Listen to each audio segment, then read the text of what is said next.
I'm no guru, I'm no expert, but I was very blessed to grow and scale my ads agency last year to have over 40 reoccurring clients. Now, with that said, I'm going to break down the 5 steps to grow, scale, or start your agency in 2025. These are going to be what I value to be the most important, either modern day, 4 years into running the agency, or what I valued and looking back on when I first started, what I would have valued most then and there.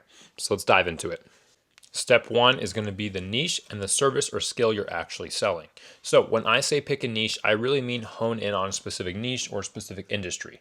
What that actually means is sell your ads to a specific group of people, a specific business, a specific industry. Don't just sell to whoever and whenever. So for example, perhaps your niche could be law firms. You only sell, you only market, you only work with law firms. Perhaps you only work with roofers, electricians, plumbers. Maybe you only work with e-commerce companies or content creators. Let's say you're a video agency, right? You do videography, so you're starting a video agency.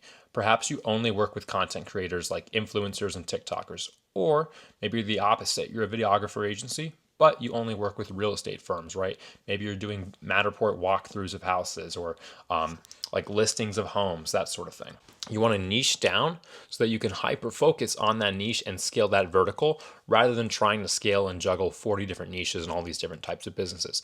That's when things become really difficult and hard. Same thing goes for your service offering. If you're offering 4 different services, especially early on, it's going to be really hard to grow and scale and maintain that. It's much easier if you stick with just one service. So again, let's go back to the videographer example. If you're a videographer, maybe you only work with realtors. Okay, well, your niche should be realtors and your service would be videography. You're not going to mess with, thumbnails or graphics or maybe their Google ads or meta ads. You're not going to do any of that. You're going to stick to what you know works best for you and your client, which is going to be videography for realtors. Find your niche and find your service offering. Your service offering should be a skill either you're confident in selling and performing or a skill or service that you're confident in outsourcing, right? So if your skill or service offering is going to be Google ads, you better know how to run Google ads or you better have a guy that's damn good at running Google ads. Next is going to be your offer, and this ties really closely into step one. Your offer, really just simply put, is going to be your price or what you're offering the client. So if we're focusing on one niche and one service offering, your offer is going to be really simple. You're offering X service to X group of people. You're offering videography services to realtors, but you want to have some sort of emotional attachment or tangible outcome attached to the offer, such as what do they actually get by hiring you, right? You don't want to just say, oh, we provide 4 videos a month. That doesn't really sound that enticing. No.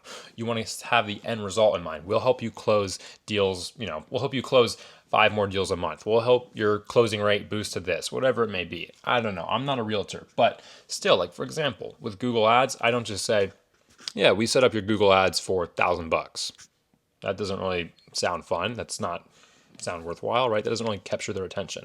I'll say, no, we'll fully set up, we'll manage your Google ads, set up your Google ads, conversion tracking, landing page optimization, all the targeting and all the research for $1,000. In result, you should expect maybe 30, 50 leads per month. Of those, let's say you close 20% closing rate, blah, blah, blah, blah. Get into the specifics of it, break it down for them, and have that included in your offering. If you just say, here's the money, and then here's what you get for it, no one's going to buy that. They want to know why they should be paying you this. They need to be able to justify it. So if you can justify their, objections with, yeah, here's the service, here's what we do, this is how much it costs, but this is what you get out of it. You're going to get more leads. You're going to get qualified leads. If you close 10 of these leads next month, you're going to make 10 times what you just paid us. This is a no-brainer offer. You've heard that a million times, how to create an irresistible, no-brainer offer. That's what that means. It's just a simple no-brainer offer that fits their budget, it's reasonably fair, and it has a solid, tangible, emotional outcome to it. Step 3 is probably one of the most important to anyone who's either starting or running an existing agency. That's going to be your client acquisition. How do you get clients in and out every single month like clockwork, right? That's the only reason you stay afloat is your pipeline.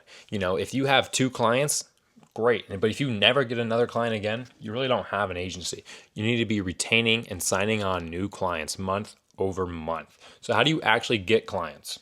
I can make an entire 30-minute video on breaking down how to get clients, but for the sake of this video, there really is no cookie cutter answer. There's a million ways to get clients, right? You can get clients through cold email, cold calling, walking in person, networking, connections, just walking in and talking to the business owner.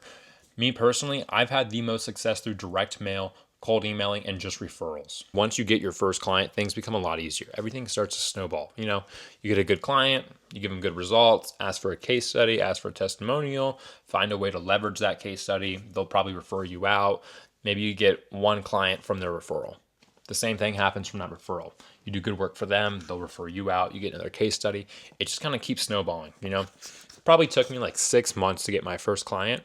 And then after that, they just kind of started coming, one after the other. It was still a slow process, but here we are 3-4 years later, and I probably have 10-15 leads a week from just simply posting content on social media, being referred to, and just kind of having like that good rapport out there. People know I do good work. People know that at PPC Powerhouse, we do good work. So really, there is no cookie cutter answer to client acquisition. I would just tell anyone, try everything. There's really an infinite amount of ways you can get clients, and you're going to find what clicks for you. For me, it was through social media and content creation, through building in public, documenting my starting in the agency, documenting my paid ads journey, and really just showcasing, hey, look at how this client did this month. Here's a video on this client's performance. Here's a video on how to do this in Google Ads. That's where I found my success in my avenue, was through content creation, which obviously, led to a lot of other avenues like referrals. But many, many people also find success in cold calling, cold emails, right? Or just showing up and networking and making the right connections. For now, just focus on getting your first quality client. Once you have your first quality client you can deliver actual really good results for, it'll just snowball, whether it be through referrals or through the way you utilize that case study.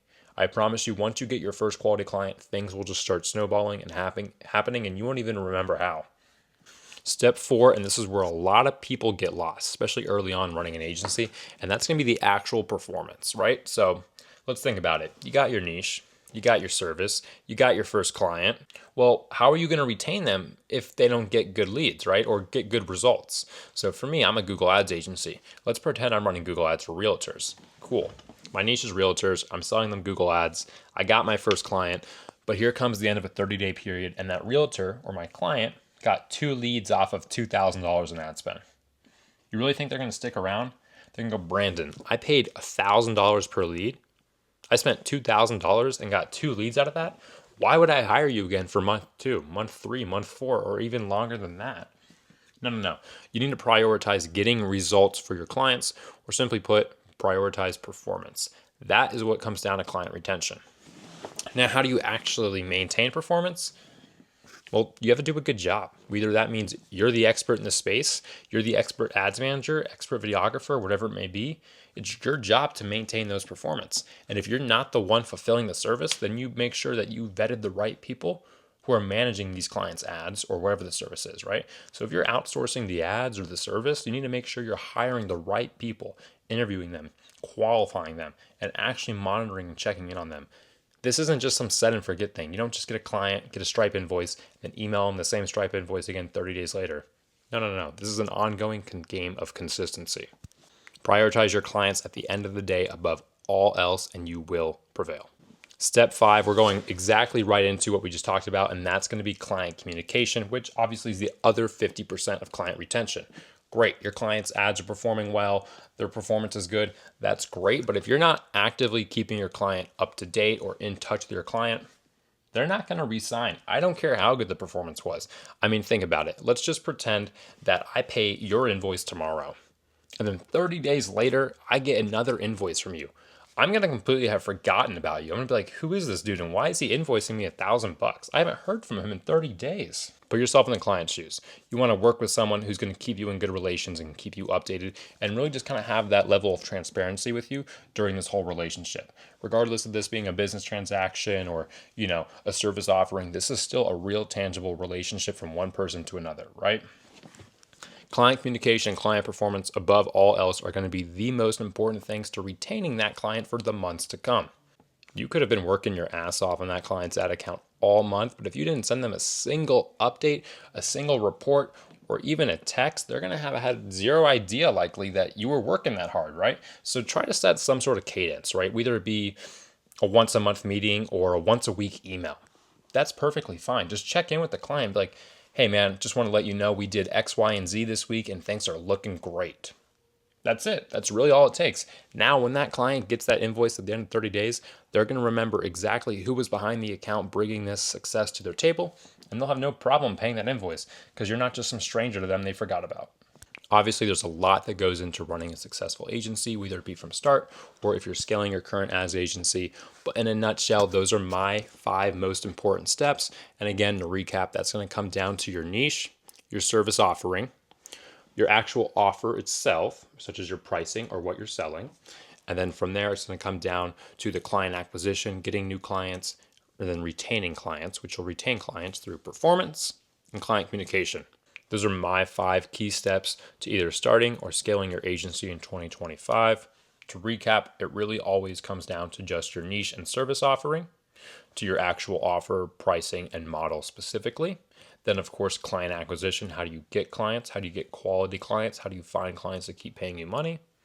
And then, of course, to actually retain the client, it's going to come down to the performance, your results, and lastly, client communication, right? How do you maintain relations with the client, keep them updated, and all that good stuff? Let me know what questions you guys have or any thoughts you have down below. I'd be really more than happy to make a video on one of these 5 topics and just dive a lot more in depth. Thank you.